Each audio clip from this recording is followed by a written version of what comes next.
friends, lilipit ako South Korea. Sarap. Grabe. Umulan. Narinig nyo ang meme? Ang daming tao, grabe. Super daming tao dun sa loob kanina. Diyos, kung dami talagang tao. Bawal silang i-video eh. Nakita nyo ba sila?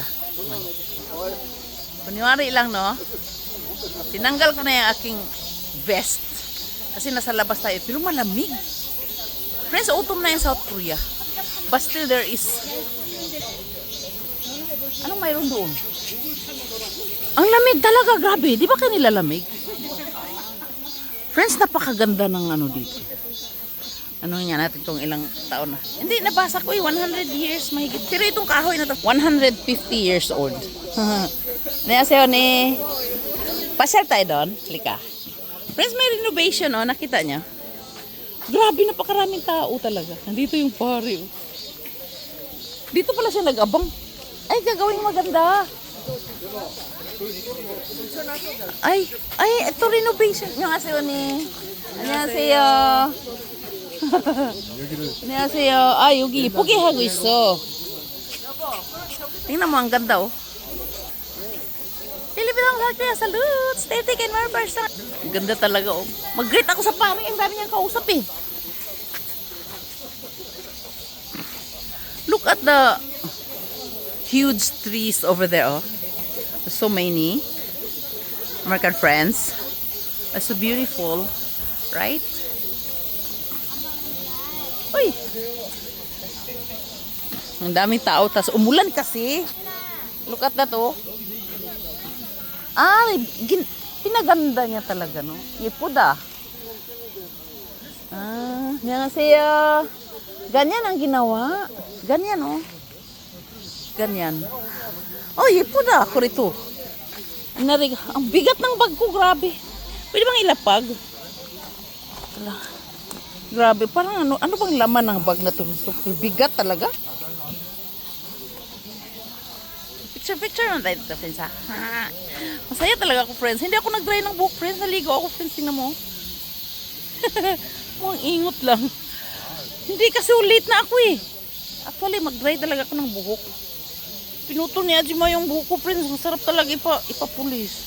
Sabi ko, kunti lang, eh. Anuhin mo, eh. Pati ba naman yung bangs mo, kambing. Sabi ko, kunti lang kunin mo, sabi ko. Hindi talaga kami magkakasundo ng yung babae sa haircut ba. Hindi kami magkasundo kasi sabi ko, kunti lang kunin niya. Iningat-ngat ba naman niya? Pinaglalaruan yata niya. Diyos ko, ang mahal pa naman. Kaya ang asawa ko na lang pagugupitin ko ng buko, ayaw naman niya. Alam mo ba, friends, dati, yukchunon lang yon 6,000, tapos 8,000, tapos na ngayon, 12,000 na. Pagpaputol ng buhok, grabe ang mahal. Never nga ako nagpakulay, friends, eh. Kasi mahal-mahal, eh. Sabi ko sa kanya, may puti na ba yung buhok ko? Sabi niya, wala daw. Ay, di wala, di ka magkapera sa akin ng 100,000. Kasi tinanong ko siya, magkano ba ang bayad sa magpakulay? Sabi niya, 100,000 mahigit. Pag malaki, sabi niya. Friends, pag malaki, pag mahaba pala. Friends, na-enjoy ba kayo sa sa mga kahoy? Gusto kong yakapin ang kahoy. Kasi friends, mayroon akong nabasa ba, sabi ng scientist, pag daw niyakap mo yung kahoy, mayroon daw siyang healing power na nobody can walang makakagawa ng kahit na sino. Pag niyakap mo daw ang kahoy, sabi niya, kaya pala yung sa TV, niyayakap nila yung mga kahoy, no? Hindi, nabasa ko lang doon sa sa scientist ba? According to my study.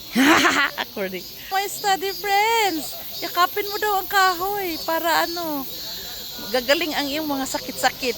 Yes. Okay? Try it. And I will try it pag ako na lang mag-isa, pag lumayas na lahat ng mga people. Pero nakaputi tayo, no?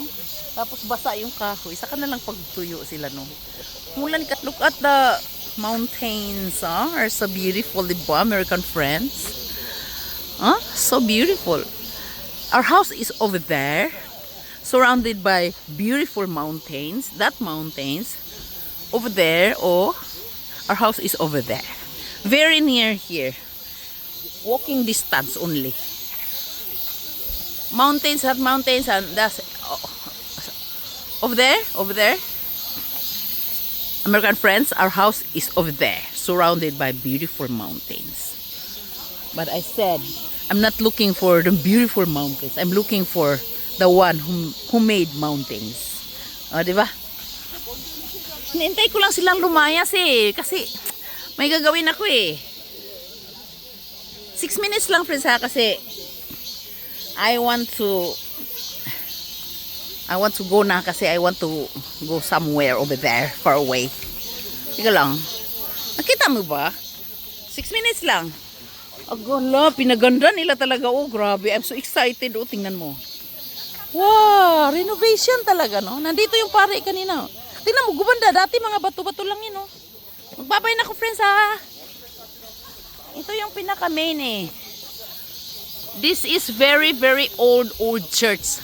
This is the one that God revealed in me. Bye-bye.